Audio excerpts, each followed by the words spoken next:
Ngoceh. Jadi kali ini kita bakalan membacakan berita-berita yang membuat bangga banget nih sama Indonesia. Proud to be Indonesia. Proud to be. Keren. Keren banget lu bahasa Inggrisnya ada. Baru itu aku tahu tuh.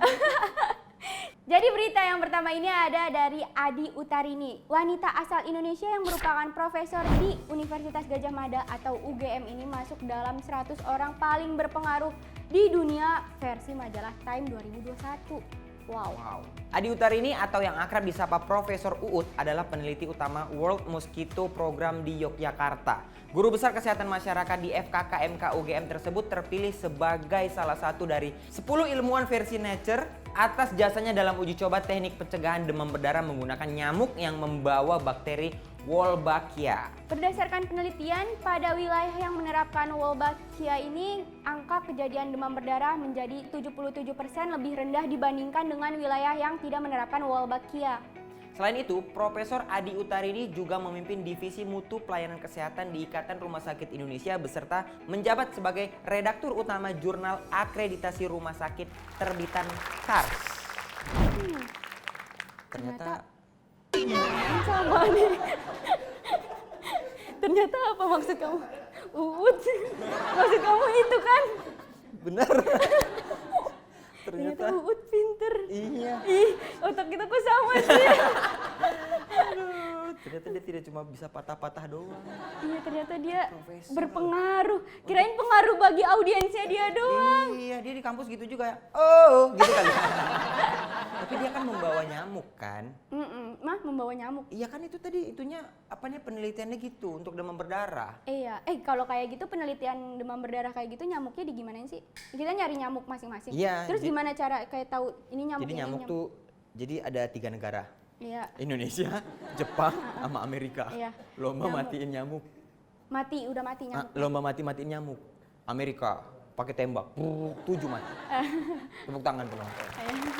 Jepang pakai samurai, 3 mati. Penonton tepuk tangan.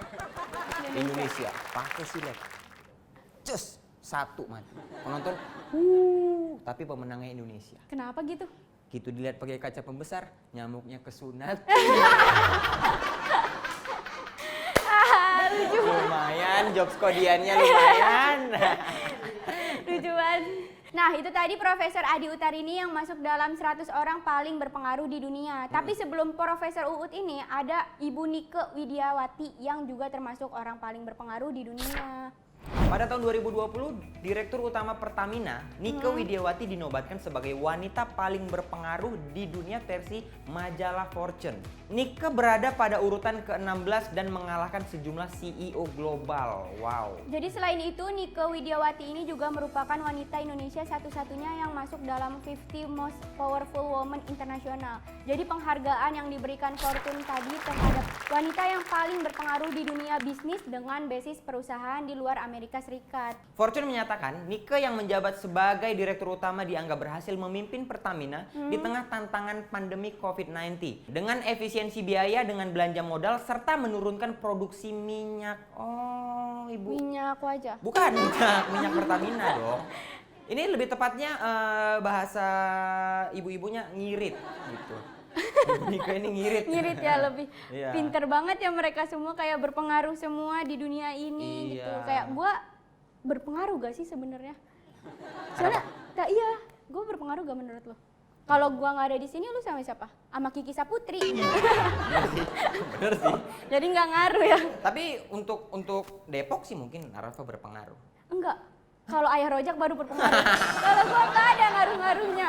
Kayak pajak juga enggak. Kayak semuanya tuh ngaruhnya ke Ayah Rojak. Tapi tidak apple to apple ya Rafa sama ya Rojak ya.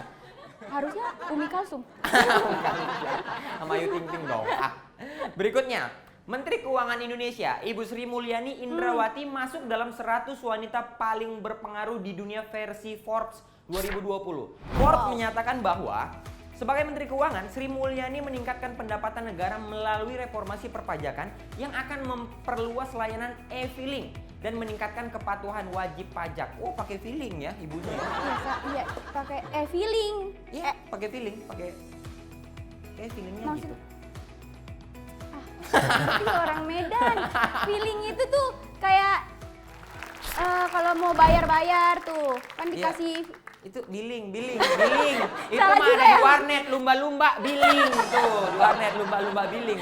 Mau benerin tapi salah juga sama aja kan. Jadi pada tahun sebelumnya, Ibu Sri Mulyani ini juga menerima penghargaan bergengsi sebagai Menteri Terbaik di KTT Pemerintah Dunia atas upayanya melaksanakan reformasi. Wow, tapi Ibu Sri Mulyani ini kayaknya suaminya takut dia pasti sama dia. Lebih ke anaknya sih. Suaminya juga tiba-tiba, misalnya nih ya, Sri bagi duit dong. Emang manggilnya Sri? Ya, siapa tahu kan. Siapa tahu dia mul. Boleh juga ya.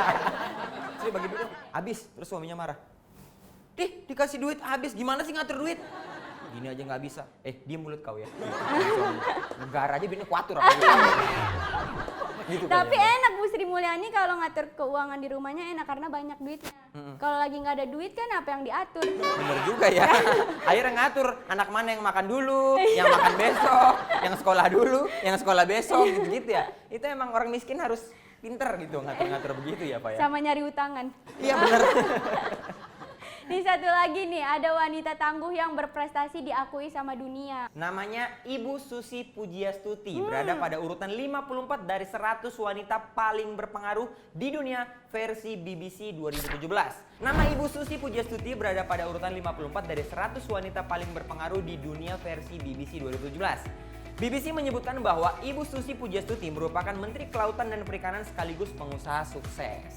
Latar belakang pendidikan Ibu Susi ini emang berbeda dengan menteri kebanyakan. Jadi kalau menteri-menteri yang lain memiliki gelar sarjana, bahkan lulusan perguruan tinggi luar negeri, Ibu Susi hanya memiliki ijazah SMP aja. Namun Ibu Susi ini merupakan pengusaha sukses terlihat dari puluhan pesawat yang ia miliki dan ia juga mempekerjakan pilot dari 28 negara. Wow! Jadi ia juga memiliki pabrik pengolahan makanan hasil laut yang berkembang ke Asia dan Amerika. Oh, gokil. Pengusaha boy. Berarti dia punya warung-warung ikan di Amerika gitu. Namanya warung ikan Bu Susi. Enggak warung ikan juga sih, kan kalau di sono kan warung kayak apaan ini? Warung. Warung itu apa warung. gitu? Ya. Warung apa ya bahasa Inggrisnya? Warung itu market fish. Market Fish. fish market. Fish market Madam Susi. Salah. Sushi fish market. Karena kan dibalik-balik kalau bahasa Inggris. Lu mah nggak tahu bahasa Inggris sih. Oh, berarti Isus terkenal. Susah balik-balik. Susah banget emang orang kalau dilahirin ini kan sering main gundu. Jadi bangga banget ya kalau Asli. kayak orang-orang Indonesia tuh kayak berprestasi gitu. Namanya besar di Indonesia tuh karena prestasi. Iya, itu paling nggak kontroversi. Bukan dari kontroversi, Iya. bukan dari disuruh Netizen. karantina 8 hari dia. Oh, 3 kalau hari itu kabur. saya nggak tahu ya. Jangan kemana-mana teman-teman karena kita masih akan seru-seruan tetap di Ngoceh.